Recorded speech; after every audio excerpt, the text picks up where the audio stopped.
Ja hyvää päivää. Oikein hyvää päivää. Marko, tää sun hieno diskokahvin keitin. Tätä on YouTubessa katsottu 10 000 kertoja. Millaista palautetta sä oot saanut tästä?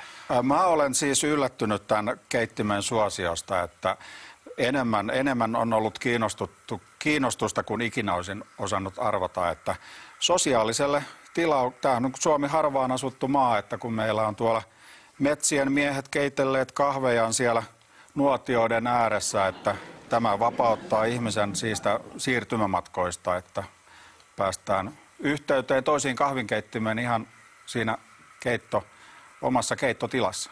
Se on totta. Sen verran mä voisin antaa nyt palautetta kahvin valmistajille, että mun mielestäni parasta kahvia on kahvia konjakki ilman kahvia. Kuulin sen verran, että tässä on nyt, kun tää on diskokahvin keitin, niin tää disko-ominaisuuskin saadaan vissiin napsautettua tästä päälle.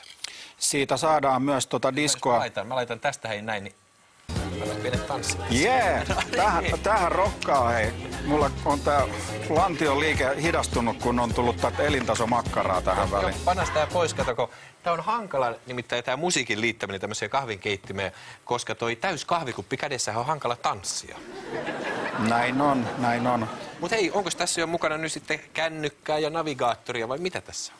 Meillä on täällä herra Pasi Viherraho, kuuletteko te meitä? Joo, on ilo juoda kahvia kanssanne. Mikä on vointinne? Vointi on oikein erinomainen. Tämä on toinen vannoutunut kahvin ystävä Pasi Viherraho. Hänen kanssa me kahvittelemme aika usein. Mutta siis joo, tämä jäi vielä käsittelemättä, että siis missä päin maailmaa on tämä toinen kahvinkeittäjä? Pasihan voisi olla vaikka Kuussa. Joo. Ja me replikoisimme sitten 3 sekunnin viiveellä. Tai sitten hän voisi olla vaikka Marsissa. Minä ehtisin siinä 6 minuutissa juoda jo yhden kupillisen kahvia, kun hän vastaisi minun kysymykseen. Mutta kun pelataan täällä maan pinnalla, niin joka paikkaan, missä on sähköyhteys ja nettiyhteys, niin voidaan olla yhteydessä online. Ja ei ole minkäännäköisiä viiveitä, että Pasi nyt sijaitsee tuolla Lahdessa, eikä missään Marsissa. Mutta kun juo paljon kahvia, niin pitää käydä paljon myös WC:ssä. Niin pitäisikö tähän liittää myös jotain semmoisia WC-ominaisuuksia, vaikka pönttö tai potta? Pidetään tämä keittiössä tämä kahvinkeitin toistaiseksi, että ei tarvitse joka huoneeseen, ei sinnekään, missä kuninkaat käyvät yksin, ne tarvitse kuitenkaan siellä kahvinkeittintä olla. Että kahvinkeittiöt ovat hyvin semmoista järkevää porukkaa, että he kyllä tietävät, mikä on se oikea hetki ja paikka sille kahvinkeitolle. Juuri näin. Miten valmistuuko tämmöinen diskokahvinkeitin koska vai kehitteletkö sä elämässä loppuun asti tätä yhä paremmaksi ja paremmaksi? Niin, mulla puuttuu vielä se oma palsta, missä mä voisin niitä omia kahvipapujani kasvatella, että mulla nyt on laitteet, joilla tislata hyvää kahvia ja olla yhteydessä toisen kahvinkeittäjän kanssa, että tulevaisuudesta ei voi tietää. Kiitoksia menestystä kisassa ja kohta nähdään, että kuka on se finalisti eli ykkönen. Kiitoksia, pistäänkö vähän rokaten vielä? Pannaan se vielä, joo. No niin.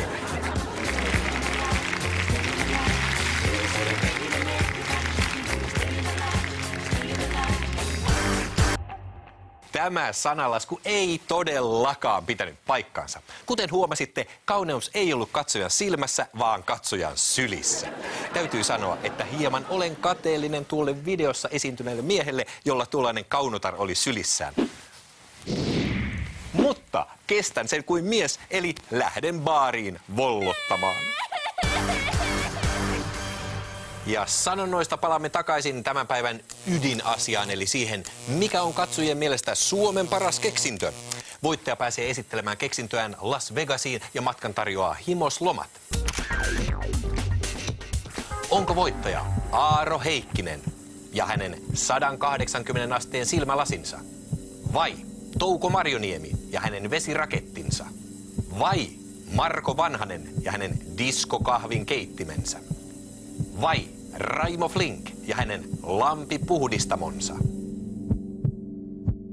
Ja voittaja on 45% äänivyöryllä Marko Vanhanen ja hänen diskokahvikeittimensä. Ei voi olla totta! Aivan mahtavaa, fantastista, upeaa.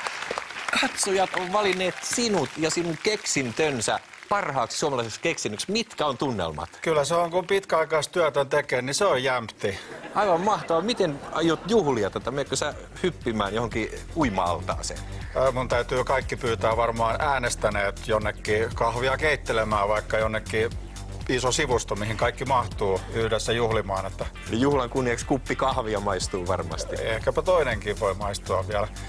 Mutta aivan siis mahtavaa ja ennen kaikkea kaikille äänestäneille niin ihan täysillä. En olisi ikinä uskonut, että tämä omalle kohdalle kolahtaa tällä tavalla. Ikinä en ole koskaan voittanut. Lotossakin on ollut pieniä voittoja joskus vuosia sitten. Tuosta vähän diplomia ja matkalippua sitten. Hienoa, aivan mahtavaa. Näihin tunnelmiin on hieno päättää tämä Suomen parhaan keksinnön metsästys. Keksijätehdas kiittää kaikkia äänestäjiä, kaikkia keksijöitä ja finalisteja. Mä teen vielä käsilläni tähän ilotulituksen. Ja tässä kaikki tällä erää. Pitäkäämme mielessä poikani Fransin sanat. Mennään niin pitkälle kuin pippeli kasvaa. Ja tanssia kaikki tämän juhlan kunniaksi. Siitä vaan. Simo, tässä on se, mitä mä oon halunnut sun koko ajan näyttää. No näytän nyt. Tadaa! Ei, meikäläisen naamakova. Sä otit sen tatskan sitten, Kyllä. vaikka me mentiin yli 500 000 katsojaa. Sä Ja halusit... tässä on sulle palkinto kaikesta.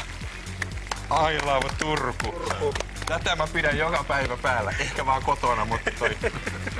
Kiitos ei tästä herkästä hetkestä. Ai tämän takia sä koko ajan Tämän vääntäydyt. takia juuri. Sori, kun mä aina heitin sut pois, mutta kun meillä oli täällä kato lähetys. Joo, ja mä en tajunnut sitä ollenkaan. Eiks kukaan kertonut sulle? Ei kertonut. Joo. Nytkin tää näyttää olevan